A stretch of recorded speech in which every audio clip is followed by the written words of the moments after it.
Hello.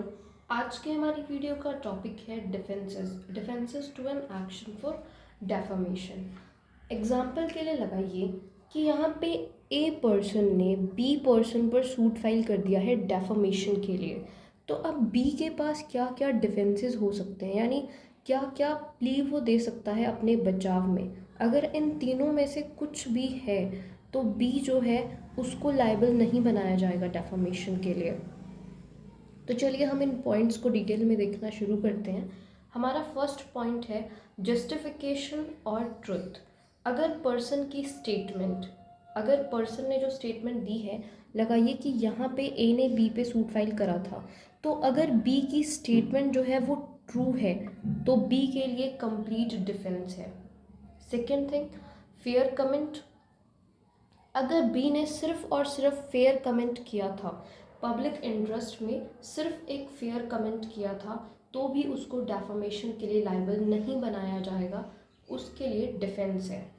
फिर आता है प्रिविलेज। प्रिविलेज मतलब होता है एक स्पेशल राइट, विशेष अधिकार। ठीक है, अगर पर्सन ने, एग्जाम्पल होता है ना, कुछ सिचुएशंस में इम्यूनिटी मिल जाती है, तो ये वही सिचुएशन है। ठीक है, तो अगर ये तीनों सिचुएशन एग्जिस्ट करती हैं तो पर्सन को डेफामेशन के लिए लायबल नहीं बनाया जाएगा। अब हम इन पॉइंट्स को डिटेल में पढ़ना शुरू करते हैं। फर्स्ट पॉइंट है हमारा जस्टिफिकेशन और ट्रुथ। हमने पहले भी देखा है कि भाई डेफामेशन जो है वो सिविल में भी आती है और क्रिमिनल में भी आती है। यानी कि अगर डेफामेशन की कोई सिचुएशन है तो पर्सन सिविल में भी सूट फाइल कर सकता है और क्रिमिनल में भी सूट फाइल कर सकता है। तो हम दोनों को ही देखेंगे इस वाले पॉइंट में। तो ये क्या कहता है, ये कहता है कि सिविल एक्शन अगर लिया है पर्सन ने डेफामेशन का, तो आपको सिर्फ इतना प्रूफ करना है कि भाई स्टेटमेंट जो है वो ट्रू थी, मतलब जो मैंने कहा था वो सच था। अगर आप इतना प्रूफ कर देते हो तो आप डेफामेशन के लिए लायबल नहीं हो। ठीक है, और क्रिमिनल लॉ में आपको एक चीज़ और प्रूफ करनी पड़ेगी। क्रिमिनल लॉ में आपको ये तो प्रूफ करना ही पड़ेगा कि डेफामेशन ट्रू थी, आपको ये भी प्रूफ करना पड़ेगा कि जो मैंने कहा था वो पब्लिक गुड के लिए था। ठीक है, ये क्रिमिनल लॉ की बात हो गई। सिविल लॉ में सिर्फ आपको इतना प्रूफ करना पड़ेगा कि स्टेटमेंट जो थी वो ट्रू थी, यही आपके लिए एक अच्छा डिफेंस हो जाएगा। कुछ केसेस से समझते हैं। फर्स्ट केस है हमारा Alexander versus north eastern railway. इस केस में क्या हुआ, इस केस में प्लेंटिफ को जो है सज़ा दी गई थी, प्लेंटिफ को सेंटेंस दी गई थी, या तो वो फाइन पे करे या फिर उसे 14 डेज़ की इम्प्रिजनमेंट होगी। और ये पनिशमेंट उसे इसलिए दी गई थी क्योंकि उस पर्सन के पास, जब वो ट्रेन में ट्रैवल कर रहा था, उसके पास एप्रोप्रिएट टिकट नहीं था, इसीलिए ये पनिशमेंट उसे दी गई थी। तो अब डिफेंडेंट ने पब्लिश कर दिया इस नोटिस को, तो अब प्लेंटिफ ने सूट फाइल करा, तो यहाँ पे कोर्ट ने हेल्ड किया कि भाई डिफेंडेंट्स लायबल नहीं है, यहाँ पे जो स्टेटमेंट है वो एक्यूरेट है, यानी जो उन्होंने कहा है वो ट्रू है, तो यहाँ पे उन्हें लायबल नहीं बनाया गया। अब आता है second case, Radheshyam Tiwari versus Eknath. अब इस केस में क्या हुआ, इस केस में जो डिफेंडेंट है वो तो है, लगा लीजिए कि ये पर्सन है, डिफेंडेंट से हम डिनोट कर रहे हैं, पी से डिनोट कर रहे हैं प्लेंटिफ एंड डी से डिफेंडेंट। अब इस केस में क्या हुआ, जो ये डिफेंडेंट है ये एक न्यूज़पेपर का एडिटर है। ठीक है, और ये जो प्लेंटिफ है ये ब्लॉक डेवलपमेंट ऑफिसर है। तो अब क्या हुआ, यहाँ पे इस डिफेंडेंट ने प्लेंटिफ के अगेंस्ट कुछ स्टेटमेंट्स, कुछ आर्टिकल्स जो हैं वो पब्लिश करे और कहा कि भाई ये पर्सन, ये जो ऑफिसर है ये करप्ट है, ये ब्राइबरी लेता है, मतलब रिश्वत लेता है, फॉल्स सर्टिफिकेट्स इशू कर देता है। ठीक है, और ये पूरे तरीके से करप्ट पर्सन है। तो अब इसने सूट फाइल कर दिया, तो अब डिफेंडेंट पे है कि इसे प्रूफ करना पड़ेगा कि जो मैंने आर्टिकल्स पब्लिश करे हैं वो ट्रू हैं। बट क्या हुआ कि ये पर्सन प्रूफ ही नहीं कर पाया, ये पर्सन प्रूफ ही नहीं कर पाया कि जो मैंने कहा है, जो मैंने पब्लिश करा है, आर्टिकल्स जो मैंने पब्लिश करे वो सच है या नहीं है, ये प्रूफ नहीं कर पाया। तो फिर यहाँ पे इस पर्सन को डेफामेशन के लिए लायबल बनाया गया। तो यहाँ पे पॉइंट क्या है, अगर डिफेंडेंट प्रूफ ही नहीं कर पाता कि मैं जो कह रहा हूँ वो सच है, तो डिफेंस कैसे अप्लाई होगा? जब आप अपनी बात प्रूफ नहीं कर पा रहे हो तो डिफेंस आपको नहीं मिल सकता। तो प्रूफ करना ज़रूरी है। अगर आप कह रहे हो कि सच है ये जो मैंने कहा है, इतना सफिशेंट नहीं है, प्रूफ भी करना पड़ेगा कि हाँ प्रूफ लेके आओ कि ये सच कैसे है। ठीक है, आई होप आपको समझ आया होगा। तो हमारा फर्स्ट डिफेंस है ट्रुथ का। अगर आपकी स्टेटमेंट ट्रू है तो वो आपके लिए कंप्लीट डिफेंस है, बट आपको प्रूफ करना पड़ेगा। फिर आता है हमारा second defence, fair comment. Fair comment अगर कोई पर्सन दे रहा है किसी भी मैटर में तो वो पब्लिक इंटरेस्ट में होना चाहिए। अगर आपका फेयर कमेंट पब्लिक इंटरेस्ट में है तो आपके लिए डिफेंस है, तो आप डेफामेशन के लिए लायबल नहीं माने जाओगे। बट इसके लिए भी हमारे पास 3 असेंशियल एलिमेंट्स हैं। ये 3 चीज़ें होंगी तभी माना जाएगा कि आपका कमेंट फेयर था। ओके, तो first thing, it must be a comment. सिर्फ कमेंट होना चाहिए, ऐसा नहीं होना चाहिए कि आप स्टेटमेंट दे रहे हो, स्टेटमेंट नहीं होनी चाहिए। सिर्फ ऐसा होना चाहिए, कमेंट का मतलब होता है कि आप अपने ओपिनियंस को एक्सप्रेस कर रहे हो पर्टिकुलर फैक्ट्स के लिए। आपके सामने कुछ हो रहा है, आप कह रहे हो भाई according to me this should not be like that. Okay, आपने स्टेटमेंट नहीं देनी है, आपने सिर्फ कमेंट करना है कि भाई मेरा ओपिनियन ये है।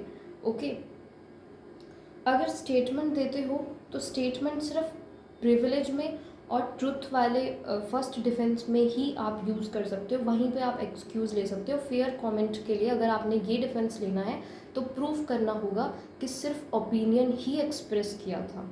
ठीक है, second thing, the comment must be fair. आपका जो कमेंट है वो फेयर होना चाहिए। देखिए, कमेंट फेयर कब होगा? जब वो ट्रू फैक्ट्स पर बेस्ड है। बट अगर आपका कमेंट जो है वो अनट्रू फैक्ट्स पर बेस्ड है या इन्वेंटेड है, यानी कि एग्जाम्पल, आपने कुछ सुना, उन्हीं के बेसिस से अपने माइंड में सेट कर लिया कि अच्छा ये ऐसा है और स्टेटमेंट दे दी, ठीक है, या फिर कमेंट दे दिया, तो वो फेयर नहीं माना जाएगा। जब आपके सामने पर्टिकुलर फैक्ट्स हैं, उनमें उनके लिए आप अपना ओपिनियन एक्सप्रेस कर रहे हो, बट जो फैक्ट्स हैं वो ट्रू ही होने चाहिए। ठीक है, तो आपका जो कमेंट है वो फेयर नहीं होगा अगर वो अनट्रू फैक्ट्स पर बेस्ड है। ठीक है, तो एक कमेंट जो कि इन्वेंटेड एंड अनट्रू फैक्ट्स पर बेस्ड होगा उसे फेयर नहीं कहा जा सकता। ओके, फिर आता है third point, the matter commented upon must be of public interest. अब ठीक है, आपको समझ आ गया कमेंट क्या होता है, फिर आपको समझ आ गया कमेंट फेयर ही होना चाहिए। अब किन मैटर्स पे कमेंट कर सकते हो? जो रिलेटेड हों पब्लिक इंटरेस्ट से। तो जिस मैटर पे आपने कमेंट किया है वो पब्लिक इंटरेस्ट से रिलेटेड होना चाहिए। पब्लिक इंटरेस्ट में आ सकते हैं administration of government departments, public companies, courts, conduct of public man जैसे कि मिनिस्टर्स हैं, ऑफिसर्स हैं, ठीक है, लोकल अथॉरिटीज़, पब्लिक मीटिंग्स, ये सारी चीज़ें आ जाती हैं हमारे पब्लिक इंटरेस्ट के मैटर में, हम इनको कंसिडर कर सकते हैं। ठीक है, तो फेयर कमेंट के लिए 3 चीज़ें ज़रूरी हैं। पहली चीज़ कमेंट होना चाहिए, दूसरी चीज़ फेयर होना चाहिए, फिर आता है लास्ट कि भाई पब्लिक इंटरेस्ट में होना चाहिए। अगर ये तीनों चीज़ें हैं तो फेयर कमेंट है। फेयर कमेंट है, आप प्रूफ कर दोगे कि फेयर कमेंट था तो आप डेफामेशन के लिए लायबल नहीं हो। अब आता है थर्ड पॉइंट। अब हम देखते हैं प्रिविलेज। देखिए, कुछ ओकेजन्स ऐसे होते हैं जब लॉ रिकॉग्नाइज करता है कि भाई कभी कभी प्लेंटिफ की रेपुटेशन से बेटर हो जाती है कुछ स्पीचेस जो है वो कहीं ज़्यादा इम्पॉर्टेंट हो जाती हैं प्लेंटिफ की रेपुटेशन से। और यहाँ पे जब पर्सन्स को ऐसे प्रिविलेज दिए जाते हैं, प्रिविलेज का मतलब होता है एक स्पेशल राइट। तो ऐसी कौन सी सिचुएशंस हैं? यहाँ पे 2 तरीके के प्रिविलेज हैं। पहली चीज़ है एब्सोल्यूट, दूसरा है क्वालिफाइड। तो जब ऐसे ओकेजन्स आते हैं तो तब आप कोई भी पर्सन डेफामेटरी स्टेटमेंट के लिए एक्शन नहीं ले सकता, वो एक्शनेबल होती ही नहीं है। तो सबसे पहले हम एब्सोल्यूट प्रिविलेज देखते हैं। देखिए, एब्सोल्यूट प्रिविलेज के मैटर्स में क्या होता है, एक्शन नहीं ले सकते। बेशक से डेफामेटरी स्टेटमेंट है और बेशक से डेफामेटरी स्टेटमेंट मैलिसली बनाई गई है, यानी कि रॉन्गफुल इंटेंशन के साथ बनाई गई है, आप फिर भी एब्सोल्यूट प्रिविलेज है तो आप फिर भी उस पर्सन के अगेंस्ट डेफामेशन के लिए एक्शन नहीं ले सकते। ऐसी कौन सी सिचुएशंस हैं? फर्स्ट पॉइंट आता है पार्लियामेंट्री प्रोसीडिंग्स। अगर पार्लियामेंट्री प्रोसीडिंग्स चल रही हैं, आर्टिकल 105(2) के अकॉर्डिंग अगर स्टेटमेंट जो है वो हाउस ऑफ पार्लियामेंट के किसी भी मेंबर ने दी है और वो स्टेटमेंट पार्लियामेंट के अंदर ही दी गई है, तो एब्सोल्यूट प्रिविलेज में आ जाएगा, उसके अगेंस्ट कोई एक्शन नहीं ले सकते। सेकेंड चीज़, कोई भी रिपोर्ट, पेपर या वोट्स वगैरह कुछ भी ऐसा पब्लिश हुआ है और वो भी हाउस ऑफ पार्लियामेंट की अथॉरिटी के अंडर, तो उस सिचुएशन में भी एब्सोल्यूट प्रिविलेज है, एक्शन नहीं ले सकते आप डेफामेशन के लिए, ठीक है। और इसी तरीके से जो सिमिलर प्रिविलेज है वो स्टेट लेजिस्लेचर्स को भी मिला हुआ है। तो इस तरह हमारा जो फर्स्ट पॉइंट है ये डन। सेकेंड पॉइंट है जुडिशियल प्रोसीडिंग्स। एग्जाम्पल, कोई केस चल रहा है और केस चलते टाइम पे जजेस, काउंसल्स, विटनेसेस, पार्टीज़ वगैरह अगर कुछ भी, चाहे रिटन चाहे स्पोकन, बोलते हैं कोर्ट में, जिससे ऐसा लगता है पर्सन को, प्लेंटिफ को लग रहा है जो भाई मेरा डेफामेशन हुआ है, मेरा इंसल्ट हो रहा है, अगर वो मैलिसली भी है, रॉन्गफुल इंटेंशन के साथ भी है, तब भी एक्शन नहीं लिया जा सकता, ठीक है। फिर आता है थर्ड पॉइंट। थर्ड पॉइंट है स्टेट कम्युनिकेशंस। अगर कोई स्टेटमेंट एक ऑफिसर ने बनाई है, एग्जाम्पल हरियाणा स्टेट के किसी ऑफिसर ने दूसरे ऑफिसर की को कोई स्टेटमेंट दी है और उनकी ऑफिशियल ड्यूटी है वहाँ पे, तो वो एब्सोल्यूट प्रिविलेज में आ जाएगा, वहाँ पे भी आप कोई एक्शन नहीं ले सकते। अब बात आती है क्वालिफाइड प्रिविलेज की। देखिए, क्वालिफाइड प्रिविलेज जो होता है तो ये भी डिफेंस ही, बट ये ऐसे नहीं होता एब्सोल्यूट प्रिविलेज की तरह, ये उससे डिफरेंट होता है। यहाँ पे सिर्फ और सिर्फ आपकी जो स्टेटमेंट है वो ट्रू होनी चाहिए और बिना मैलिस के होनी चाहिए।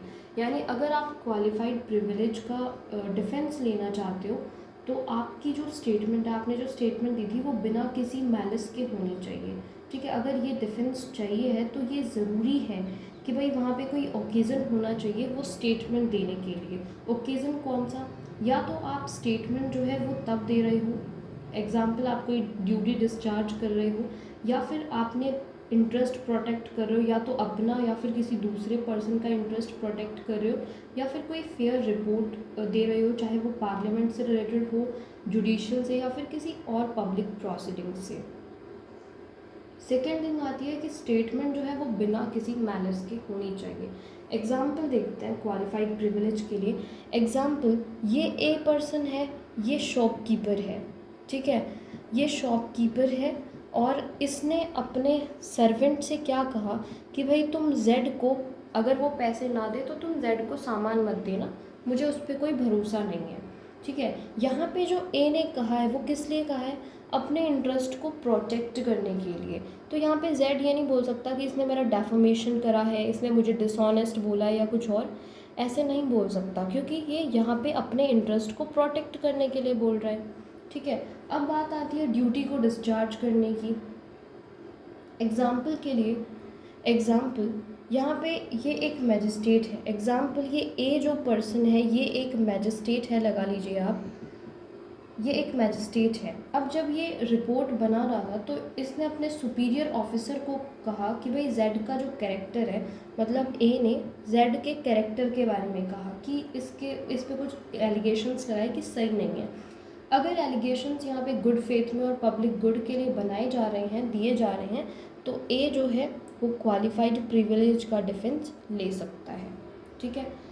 यहाँ पे हमारे डिफेंसेस ख़त्म होते हैं। 3 डिफेंसेस हमने पढ़े। अगर स्टेटमेंट ट्रू है, फेयर कमेंट है, या फिर प्रिविलेज में आता है पर्सन। जो प्रिविलेज हमने पढ़े, 2 तरीके के प्रिविलेज हैं, एब्सोल्यूट, क्वालिफाइड, किसी भी प्रिविलेज में आता है। इन 3 पॉइंट्स में अगर कहीं भी पर्सन की स्टेटमेंट फॉल कर रही है तो पर्सन लायबल नहीं है डेफामेशन के लिए।